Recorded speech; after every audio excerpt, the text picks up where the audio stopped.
social, el adelanto de elecciones por parte de Dina Boluarte y también, por supuesto, lo que está haciendo la izquierda o los seguidores de Pedro Castillo en el Congreso de la República.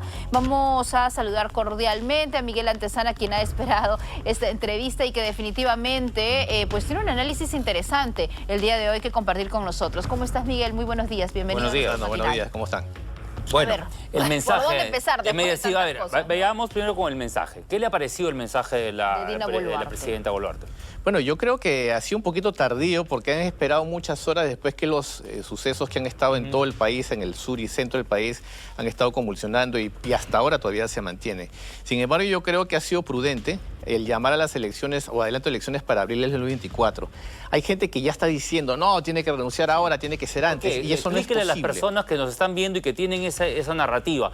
Ahorita, ya, para mañana, nuevas elecciones. ¿Es posible? No es posible, no es posible y vayamos de adelante hacia atrás. La Constitución establece que para asumir el cargo de Presidente de la República y Congreso es el 28 de julio. Si asumamos que se puede hacer para el 28 de julio de 2023... tendría que ser las elecciones en abril de 2023. Pero la ley establece que tiene que haber una convocatoria 9 meses antes. Eso sería más o menos en septiembre de este año. Y ya no se puede, estamos en diciembre. O sea, por un tema de tiempos que está en la Constitución, que no es antojo de la señora Boluarte, no se puede. Por el tema de tiempos. Pero el segundo factor es el tema de las reformas. Porque si se convocaran elecciones para el próximo año en abril, serían con las mismas reglas de juego, con los mismos partidos, lo que hemos venido diciendo. O sea, sería más de lo mismo. O sea, podría volver a participar la señora Fujimori con toda tranquilidad, podría ingresar ante Humala, podría ingresar procesados o investigados con denuncias. Sobre todo los partidos que actualmente se encuentran habilitados para participar, porque recuerda que según también la última reforma que hubo, solamente los que pasaron la valla, los que están legalmente inscritos, son los que pueden participar en las elecciones.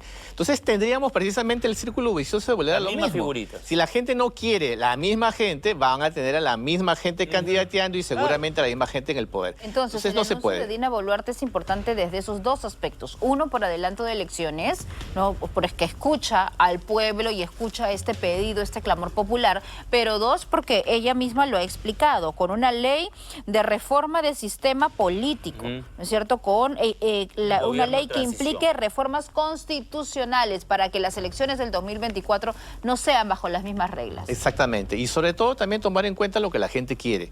Ya hay congresistas que inclusive se han expresado y que dicen, sí, vamos a la reforma. Claro, pero la reforma según su conveniencia. Bicameralidad, reelección de los congresistas y otra serie de factores que la gente no lo quiere. La congresista Chirinos que ver el tema de OMPE, del jurado, no reformarlo. Ponerle candados. Entonces, es una serie de... La extrema derecha también. Yo creo que es una serie de afirmaciones precisamente para que no toquen los intereses de estos sectores extremistas. Ciertamente que tiene que haber reformas, pero también hay que tomar en cuenta lo que la gente ya decidió. Hubo un referendo hace algunos años y la gente dijo no a las dos cámaras. Si hasta ahora con 130 congresistas, con una sola cámara, no tenemos a representantes adecuados, ¿qué vamos a hacer con dos cámaras en la que seguramente en esta Cámara de Senadores postularían los mismos de siempre y que seguramente argumentarían porque yo he tenido muchos años en el Congreso, tengo experiencia? Sí, pero es la gente que ha rechazado todo el mundo. Entonces, por ahí no va. Yo creo que hay que tener un consenso. Yo creo que no debería, por ejemplo, cometer el error de Vizcarra de convocar a notables, sino convocar a sectores de la población para que den su punto de vista. La academia ciertamente que sí, pero tiene que haber miembros de la asociación civiles, de otros sectores, empresarios, microempresarios, políticos, gente joven, para saber cómo hacemos la reforma. ¿Qué debería incluir la reforma? En el Congreso no deberíamos darle este trabajo a ellos, donde van a votar de acuerdo a sus intereses. Poner al gato de Spencer. El Congreso va a ser a su conveniencia. ¿Cómo reformar el sistema de elecciones y el sistema político con estos políticos? Es imposible darles ese trabajo. Sí, de hecho toca. Situaciones difíciles y se agarran a puñetazos y se persiguen como en una penitenciaría. Imagínense usted, ellos teniendo que resolver un tema tan serio. De hecho, lo tienen que hacer y eso también es el gran peligro. A ellos les toca hacer la reforma de miras a las elecciones de 2024. Sin embargo, tiene que haber, yo creo que un seguimiento ciudadano. Yo creo que la gente tiene que estar muy pendiente porque entonces las reformas que seguramente vayan a hacer van a ser cosméticas. Porque ellos no se quieren ir. Ya perdieron un año. Si aceptan esta propuesta de la presidenta Boluarte, entonces ya no se van en el 2026, se van 2 años antes. Sin embargo, aquí tenemos que ver cuáles son las reformas reformas que ellos van a aceptar hacer, cuáles son las que les conviene hacer y cuáles van a estar de espaldas a la población. Y insisto, hay que ser muy vigilantes porque si no nos van a meter de repente de contrabando una serie de cosas que no quiere la población y que no convienen. Entonces, ¿usted considera que Dina Boluarte y su gabinete, su equipo, el nuevo premier, debería de convocar a sectores de la población, a sectores sociales, también quizás algunos entendidos juristas de cómo tiene que ser pero la como reforma, dice pero darle Miguel, esta base no al notables, Congreso? ¿no? Sino más bien, o sea, que la gente es bien difícil, Miguel, porque muchas personas asocian perfiles a una u otra ideología. Pero yo creo que aquí deben estar presentes todas las ideologías, todos los sectores, ciertamente. Porque además, vayámonos a un momento a las otras voces. Los que argumentan una asamblea constituyente están creyendo que esa asamblea constituyente en el supuesto, yo creo que negado, en el supuesto negado, que se convoque a personajes, que eso se va a llenar de izquierda, y eso es falso. Esa asamblea constituyente tiene que precisamente tener de todos los sectores, tiene que haber un balance, y no necesariamente lo que salga va a ser una cosa mejor que la anterior. Claro. Tenemos el caso de Chile, que hubo una asamblea constituyente, se pasaron tanto tiempo haciéndolo y finalmente la gente no lo aprobó porque no refleja lo que la gente Bien, quería. Miguel, veamos ahora, Ali, el tema Pedro Castillo. Sí, pero antes de ello yo quisiera ver esta convulsión social, ¿no es cierto? Estos grupos, estas plataformas que salen, ¿no? Como le dicen, comité de luchas, que están ahora, pues, estallando el país, ¿no? ¿Quién está detrás de todo esto, Miguel? A mí me llama mucho la atención que apenas, pues, cae Pedro Castillo por sus propios méritos, cae Pedro Castillo y salen todos estos a hacer esta convulsión y esta rebelión en el país. ¿Quién está detrás de todos ellos? Fíjate que hay un hilo conductor y coincidencias en todos los sectores. Primero, gente que reclama, pero después de que sale Castillo. O sea, antes de Castillo no pasaba nada. Claro, todos de repente... Entonces, ¿cuál es la lectura? No está Castillo, ya no está ese hombre con el cual yo me identificaba o me representaba y además, si me decepcionó, no iba a salir a protestar porque era hacerle el juego, ¿no?, a quienes lo critican. Ahora que ya no está, ya salgo. Sí, es medio extraña esa lógica, ¿no? No está Castillo, no ha hecho nada, pero no reclamo. Ahora, no está Castillo, tampoco está pasando nada, ahora salgo a reclamar, pero reclaman la libertad de Castillo, reclaman la renuncia de Boluarte, reclaman fuera el Congreso, reclaman nuevas elecciones, sí. Y todas esas cosas tienen un detalle que no se pueden hacer de la noche a la mañana. Hemos hablado de las elecciones, hemos hablado del Congreso que tendría que salir con las elecciones y hemos hablado de las reformas. Entonces, esa gente o tiene muy poca información o están siendo manipulados. Y lo que se está diciendo es que tienen que ver mucho estos prefectos que precisamente el Congreso quiso derogar estos cargos porque eran colocados gente de Perú Libre. Ahora, yo no entiendo, y precisamente aquí yo creo que debería ser un llamado a la gente de inteligencia, a la Policía Nacional, inclusive las Fuerzas Armadas debería intervenir para restablecer el orden, porque están atentando ya contra la gente. Una cosa es el derecho a la protesta, pero no hay derecho a la violencia. Y esto es algo que tiene que quedar muy claro. Y en la medida que las Fuerzas Armadas, las fuerzas policiales y a través del gobierno no intervengan, entonces esto puede generar una espiral de violencia y puede mantenerse en el tiempo y eso es peligroso. Es poco el porcentaje de personas que realmente defienden a Castillo. Es más la gente que está pidiendo cierre del Congreso, renuncia de Dina Boluarte, ¿no? y reformas. Sin embargo, veamos algo interesante. Están desviando el foco de atención. No se está diciendo que Castillo está preso por golpista.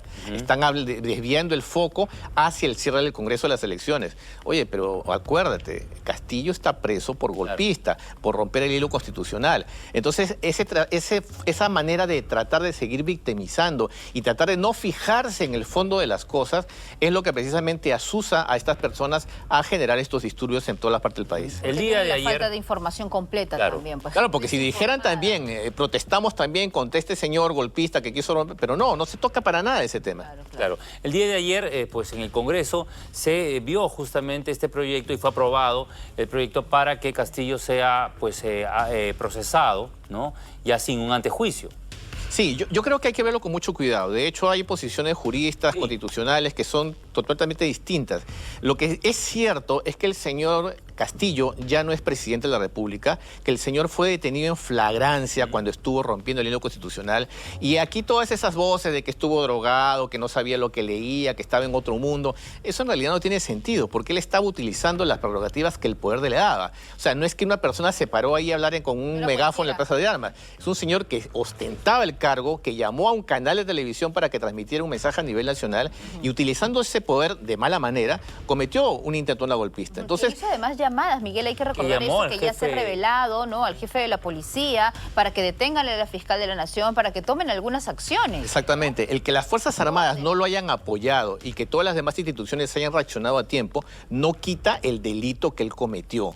Y eso hay que tenerlo claro. Entonces, esta gente que está saliendo a generar disturbios y que reclama la libertad de Castillo, o la señora misma Betsy Chávez, que quiere totalmente distorsionar la realidad, entonces debería ser tomado en cuenta porque entonces nos está generando un estado de ánimo totalmente diferente. La realidad es que tenemos que ver cómo sacamos adelante ahora con esta nueva convocatoria de elecciones, las reformas y cómo seguimos adelante, porque la economía no se paraliza. Y mientras tanto, Pedro Castillo tiene que responder a la justicia, porque ya lo va a hacer como cualquier ciudadano peruano. Y no tiene inmunidad, que ese es otro tema con el tema de lo que se hizo en el Congreso. Él ya perdió la inmunidad de ser un delincuente. Dos cositas. Hay un grupo de parlamentarios que quieren que se anule, ¿no?, pues la moción de vacancia, y que se puede retrotraer, se puede pues derogar esta resolución. Así como esta polémica medida de quitarle el fuero de anoche simplemente fue con los votos, de la misma manera, si ellos se quieren retrotraer, no tienen los votos para hacerlo. Entonces eso va a seguir vigente. O sea, muerto. Ya, el tema del asilo político. ¿Puede Pedro Castillo asilarse en una embajada? Si eso fuese posible, cualquier preso del Perú pide asilo político. Claro. Así que es imposible. Es imposible, ¿no? Hay que informarlo, porque a veces los grupos radicales llevan de las narices a la gente y les mienten. Ahora, lo que están... No hay manera. O sea, ahora, lo que están haciendo, lo que están tratando de hacer es precisamente que se pasen los 7 días de esta detención preliminar para que él salga libre. Y en ese momento, ahí sí, cuidado que se mete a la embajada y ahí sí puede tener asilo. Entonces, ahí la Fiscalía tiene que actuar rápidamente y quizás por eso es que pidió esta aprobación de este oficio ante el Congreso para que pedir una prórroga de la detención ya preliminar a una preventiva, ¿no? Una preventiva. O sea, quizás entre hoy y mañana ya tengamos un anuncio de una prisión preventiva para Pedro Castillo. Debería, porque no cumple, si no, el señor sale libre. Arraigo no tiene, trabajo no tiene, ¿no? Ha obstaculizado la justicia más de una vez. ¿No? Y además tiene 130 y pico carpetas fiscales. Cumple ahí a ojo de buen cubero los preceptos para una prisión preventiva. Exactamente, debería ser. Muy bien. Miguel, muchísimas gracias por todo este análisis. Vamos a ver qué es lo que pasa en los próximos días. Conversamos con nuestros corresponsales sobre pues que hay muchos de estos grupos radicales, grupos sociales que ni siquiera habían escuchado a Dina Boluarte, que ni siquiera se habían enterado del mensaje que ella dio anoche. Sí, fue muy tarde, ¿no? Pero fue justamente el mensaje que esta población ahora en pie de lucha pide, ¿no? Y esperemos que a lo largo del día puedan ir evaluando un poco sus estrategias y evaluando un poco también su postura, ¿no? Bien. Exactamente. Gracias Miguel Antezana por haber conversado con nosotros. Pero vamos a analizar rapidísimo la carta del presidente. El presidente Castillo, a través de sus voceros, el señor Bermejo, a la señora Chávez, ha pues mostrado una carta a puño y letra desde la prisión. En ella dice que se resiste, que rechaza la práctica de una prueba de sangre, una toma de sangre para un examen toxicológico, que mucha gente incluso lo había pedido, hasta el mismo señor Bellido, ¿no? Que pues decía que el presidente había estado drogado, dopado, que no recordaba nada. ¿Puede un detenido resistirse a este examen? ¿Por qué es necesario que el medicina legal le haga un examen a un detenido? Bueno, vamos a preguntárselo al doctor Shermania Aronés. Él es especialista en medicina legal.